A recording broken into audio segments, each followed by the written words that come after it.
उमरेठ में नगर अध्यक्ष पद और 27 पार्षदों के चुनाव 2 दिसंबर को होने जा रहे हैं।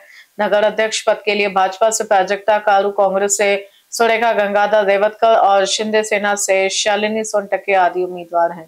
13 प्रभागों से 27 पार्षद चुनना है। शहर में चल जाए कि अध्यक्ष पद के लिए तीनों उम्मीदवारों में तगड़ी फाइट होगी।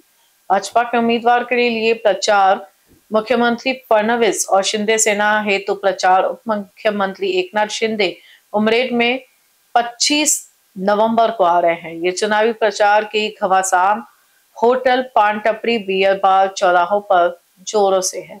उमरेठ नगर परिषद प्रभाग क्रमांक 7 से भाजपा से चुनौती उर्फ गौरी गिरीश लेंडे सर्वसाधारण महिला एवं विकास दामोदर लांजेवार चुनावी मैदान में। हमारे संवाददाता ने दोनों उम्मीदवारों से कुछ सवाल पूछने पर उम्मीदवारों का कहना है कि यदि हम चुनकर आए तो प्रथम पीने के पानी की समस्या हल करेंगे, वैसे ही नालियां, रोड, विद्युत, निराधार महिलाओं को समस्या व प्रभाग की अन्य समस्याओं को हल करेंगे। अध्यक्ष पद एवं पार्षद के लिए चुनाव होने जा रहा है।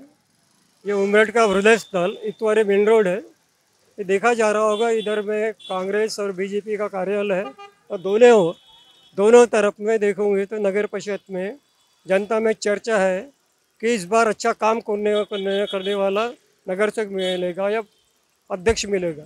यहाँ पर मैं शिवसेना, भाजपा और बीजेपी के 3 उम्मीदवार हैं। इनमें आपस में क्या होती है इसके बाद सब उमरेठ के जनता की नज़र लगी है। ये उमरेठ वासियों की नज़र ऐसी लगी है 25 से 26 के बाद में कोर्ट की तरफ से क्या निकाल लगता है, यहाँ पर भी करके कुछ अध्यक्ष के पद के उम्मीदवार ये अपने और ज़्यादा प्रचार में जुटे नहीं है, लेकिन अपने तौर पे प्रचार कर रहे हैं।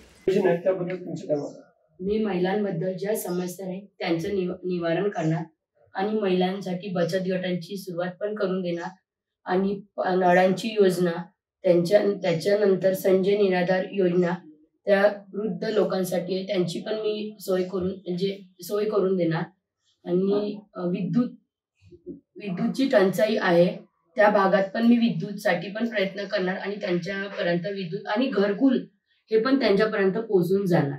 परंतु आता तुम्ही सांगितलं महिलांचे जे प्रश्न आहेत काही संजय निर्धार योजना वगैरे हा निराधार आहे, तर त्यांच्याबद्दल तुम्ही काय करता? मी त्यांच्यासाठी प्रयत्न करणार आणि त्यांना करून देणार। मी त्यांना प्रभागाच्या विकासात मी असं सकारात्मक कार्य समजा विद्युत तारेचे लोक करत आहे, कुणी जनता नाही का, कुणाच्या पावसामध्ये भिंती पडलेल्या ह्या लोकांना मदत करणार आहे? हो करणार। मी जर नगरसेवक म्हणून अधिकृत उमेदवार म्हणून जर समजा निवडून आली, मी त्यांच्या समस्या पूर्ण निवारण करणार।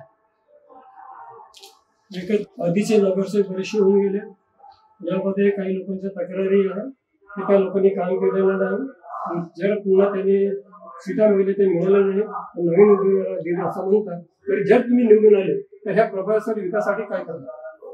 आधी तर नळाच्या आणि पाण्याच्या सुविधा पूर्ण करणार आणि नाल्या, कचरा, निराधार, श्रावणबाळ योजना असं पूर्ण योजना।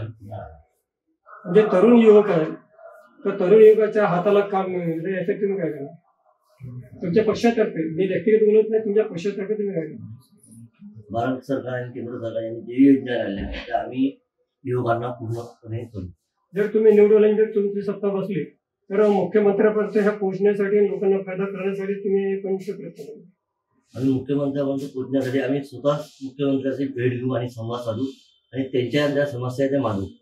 पण BCN चॅनलचे धन्यवाद, आपण मला बोलण्याची संधी दिली। या ज्या नळाच्या समस्या आहेत आणि जे मीटर लागलेले आहेत नळाचे आणि जे घाण पाणी जे नळाच्या माध्यमातून येते, याच्यामध्ये आपल्या सरकारकडे मागणी आहे, आपल्या सरकारकडे मागणी केलेली आहे की हे जी योजना आहे याच्यामध्ये पाईपलाईन मध्ये काय दुरुस्ती करता येईल, का बरं असं घडते, येणाऱ्या आगामी काळामध्ये ते आपण संपूर्ण आपल्या नगरपालिकेच्या माध्यमातून करण्याचा संपूर्ण प्रयत्न आहे। परंतु वर्ष येते कधी पिवळं किंवा उन्हाळ्यामध्ये जास्त समस्या पाण्याची होतात आणि फिल्टर हे झालेले नाही।